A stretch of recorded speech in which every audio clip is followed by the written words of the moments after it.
Every individual hair that you see on one of those bristles is capable of delivering a very painful sting that will cause a painful rash that'll sort of radiate little bumps, sort of like a bug bite or a poison ivy rash, and that rash itself will burn after. Now, I'm making it sound a little worse than it is. It's no worse than a stinging nettle or getting stung by a little sweat bee or a honey bee or something. It's not terrible. However, if you're allergic, it can cause fatal reactions. You can go into anaphylactic shock. I had to pause and think for a second. And as I said, even like each individual bristle, like big bristle, each individual hair on the end of those bristles is capable of delivering a very painful sting. Now, on your fingertips, it generally won't do anything because the skin on your fingers is too rough. But if you rub it against your arm or a very weak part of your skin, then it's going to get you. And what's also interesting is you have a higher chance of going into anaphylactic shock, even if you're not allergic to them, if you've been stung multiple times.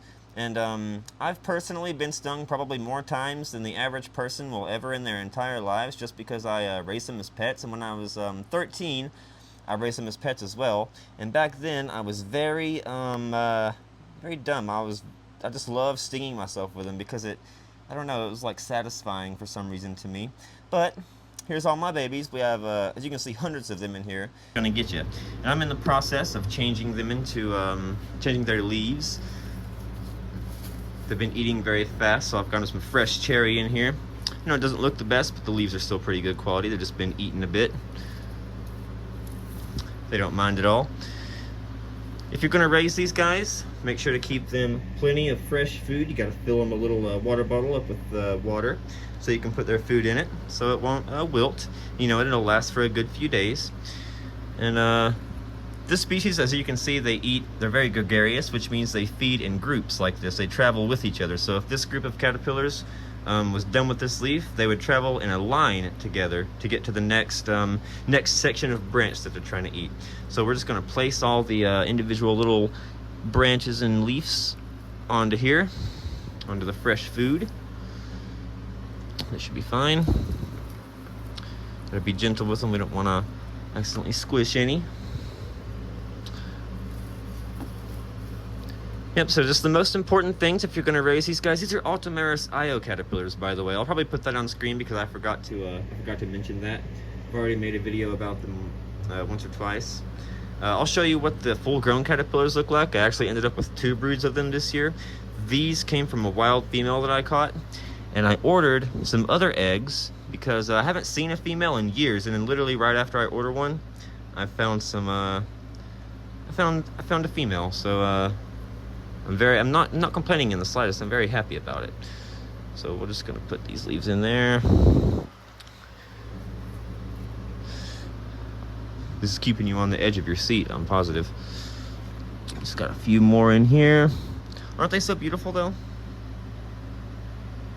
And this isn't all. We've also got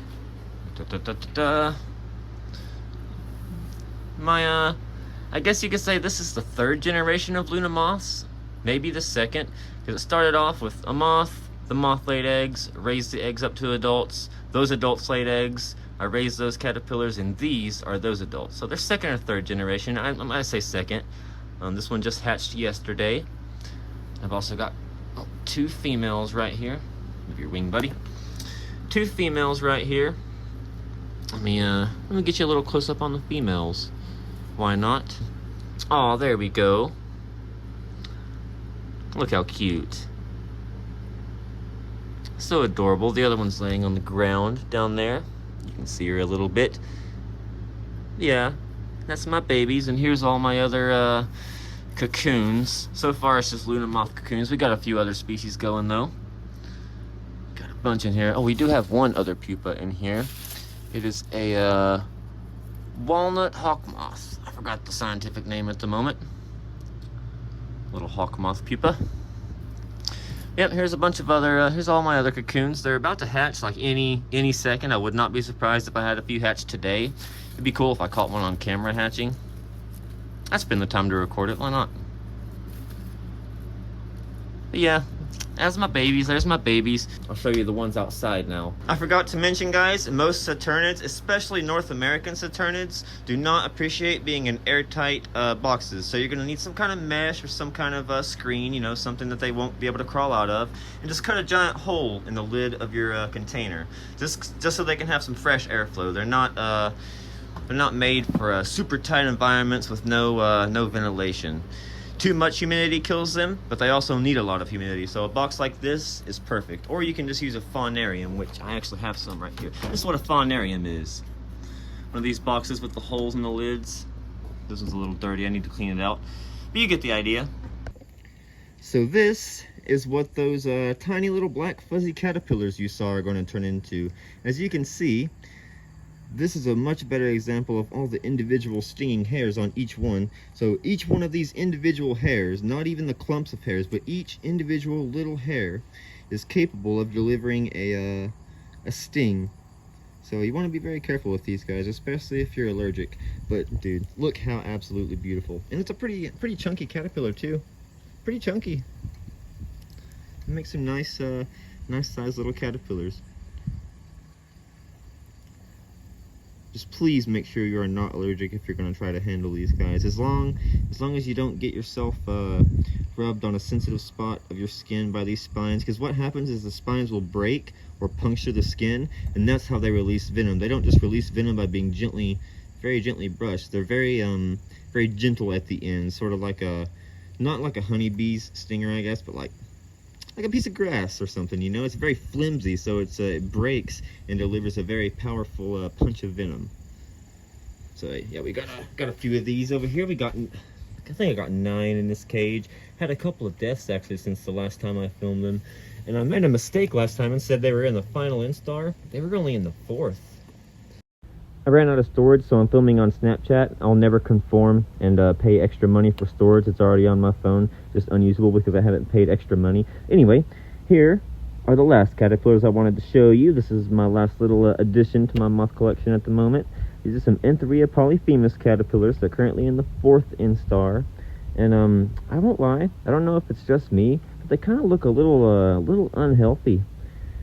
Snapchat doesn't have very good camera quality. They don't look very healthy in my opinion. I mean, they look fine. I think they're going to make it, but I feel like they're supposed to be a little bit chunkier, a little bit more vibrant, and a little bit more, what's the word I'm trying to look for here? A little bit more bright-eyed and bushy-tailed, if that makes any sense. Could be because I'm feeding them walnut, which I need to replace actually. It's starting to look a little unfresh. Here's some that are looking a little better. I don't know, maybe it's just me, but I feel like if I was feeding them oak or something, they would do a bit better. But I don't have access to anything like that. I pretty much only have walnut around me that they can really eat. I mean, I have some maple, but nothing seems to do well on maple in my experience. At least sugar maple. That's all I really got. But yeah, thank you guys so much. Just wanted to make another little video showing off my babies.